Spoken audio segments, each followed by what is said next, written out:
Et avant toute chose, la première information de ce lundi, c'est donc ce spectaculaire accident de bus dimanche matin à la Madeleine. Je vous rappelle qu'un car espagnol ayant emprunté le Grand Boulevard s'est littéralement encastré sous le premier mini-tunnel. Le bus transportait des jeunes d'une vingtaine d'années en voyage vers Amsterdam et plusieurs d'entre eux ont été sérieusement blessés dans l'accident.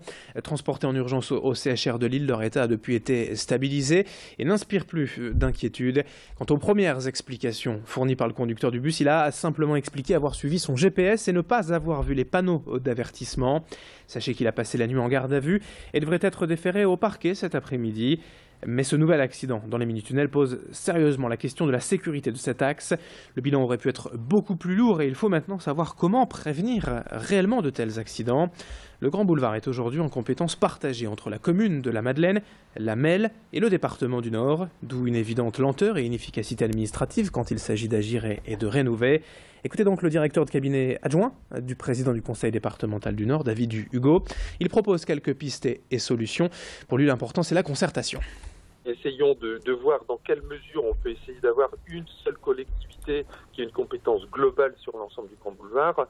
Avec la loi NOTRe, il nous semble évident que la MEL a vocation à avoir une compétence globale sur le Grand Boulevard. Ensuite, une des responsabilités qui pourrait être celle du département consisterait à revoir quelques aménagements urbains et puis routiers. Est-ce qu'il ne faudrait pas regarder pour avoir des aménagements horizontaux pour éviter que les poids lourds et puis les bus puissent s'engager dans la partie centrale du Grand Boulevard?